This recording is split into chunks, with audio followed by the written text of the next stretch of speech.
Okay, good morning and thank you very much for joining us. I am Yori Folarin. Okay, a bit of good news. The federal government has flagged off a new jobs creation scheme.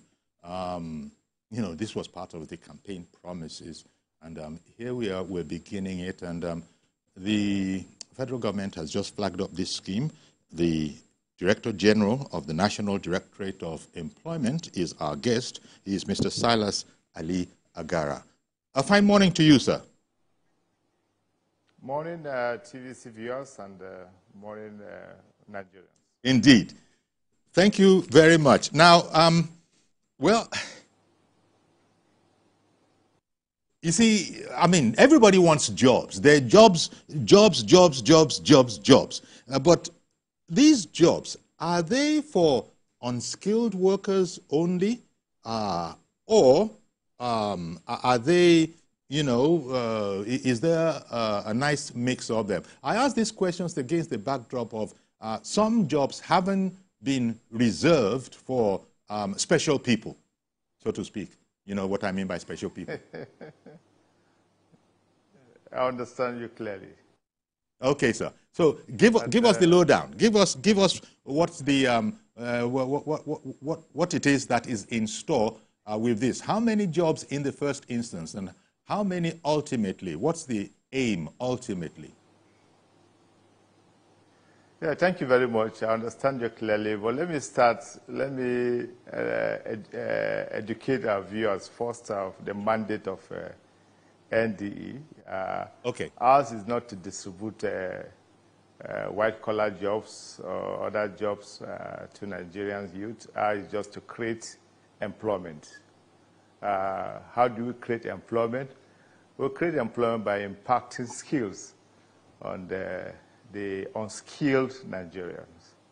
And again, we can upskill those that are skilled. We can upskill their skill to a much higher level so that they can fit into the industry.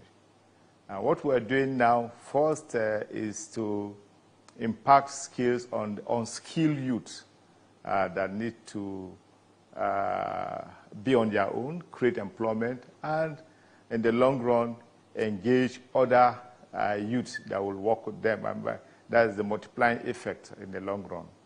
And so what we started last week has been on the drawing board for about 3 months running. If you recall, Mr. President appointed me as the DG of National Director of Employment in the month July with the mandate to revamp the agency. And how do we do that? Is to hit the ground running by coming up with a scheme that will help us learn the learning curve going forward. And what we just did was to make it available to all Nigerians, open it to all Nigerians, irrespective of where you're coming from, who you are.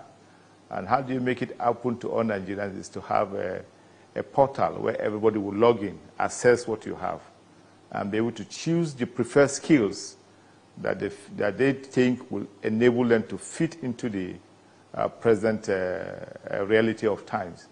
We have over 30 set skills on our portal.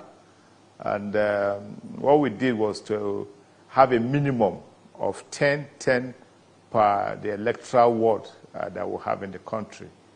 If you check the record, we have over 8,809, about 8,809 electoral wards in the country, and we're giving a minimum of 10 per ward. That means any electoral ward today you key into, you have a benchmark of 10 persons. 10 youth that we want to impact our skills to. We want to lift and help them create that employment. That's what we just started doing last week. Indeed. Thank you very much. So it's really to equip youths to become employable, either amongst themselves or to have entrepreneurial skill, but to just not be without any skill at all. There are a lot of Nigerian youths that are exactly in that position. So this is one of the things that this program seeks to remedy, to sort of Absolutely qualify correct. Okay, then. Yes. Okay, so you did make the point that, well, it's not so much your area to give the jobs, but to enable people to receive those jobs by their having Very acquired correct. some skill. Yeah. Yeah. Okay. And that's what we just did. And that's what Okay. we're doing. It's going to run for 3 months in various set skills. You have the emerging digital skills that is more attractive to our youth. We're trying to migrate from the old set skills that NDE is known for. Times have changed. Youth are more ambitious now. They want something that that will give them that pride with some decency of what they are doing. And so we have to migrate from some old set skills that NDA is known for, again, to even refine some of the skills that will discourage rural-urban migration. Because the trend now is most of the youth are moving from the rural area to the urban area to seek for white-collar job.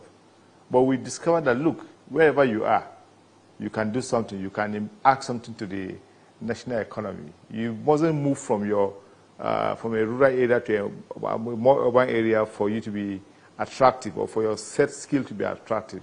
You can provide that, you can generate that income wherever you find yourself. And that is the aim again. One of the aims is to encourage that rural-urban migration and to engage the youth wherever they, from the comfort of their rooms, they can add value to the economy. Indeed. Now, please tell me about I think it is a sort of a positive, how does one phrase it now, positive discrimination. The Nigerians with special needs, they're going to be paid particular attention to. Tell us about that, please. Yes, we are having a handshake with the agency coordinating the special needs. You know, Mr. President just recently appointed an executive secretary to man the agency of the Disability Commission. We're able to factor about 3,000 slots through the portal to encourage them to advise their members to log in. So we'll be able to factor about 3,000 slots for them. That means a minimum of 80 per state for this Disability Commission. And that is just for a start. And they were quite happy. We're quite encouraged with the response we're getting from the Disability Commission and Nigerians at large, including the women, gender for gender. We need to tailor our programs in such a way that it will encourage, so inclusivity was factored in from the beginning, so that we are not seen to be gender biased. And I can comfortably tell you that the numbers of the women that we have in our program that was flagged up on Friday was quite encouraging. I've not seen anything like that, though this is my first program in NDE, and I believe that going forward is going to be something good for all Nigerians. So in effect, this is what is properly called the Renewed Hope Employment Initiative unfolding in action, to give it its official title. If you look at the priorities of the Renewed Hope agenda, the third point is something that is a point. The third priority there is what ND comfortably fit in, and ND can comfortably drive. Though some other priorities in the Renew Hope agenda, we are playing some complementary roles in addressing it with other agencies. But for the priority number 3, we don't need anybody to tell us this is where we fit in. So we have comfortably fit in and driving the priority number 3 of the Renew Hope agenda. And that's why we've christened the program to be the Renew Hope Job Initiative of Mr. President, by way fulfilling the campaign promises of Mr. President to Nigerians. And this is just for 2024. Certainly, in the first quarter of 2025, we should be doing something more robust than what we are doing now. We should be doing we should be coming out with set skills in the emerging digital world.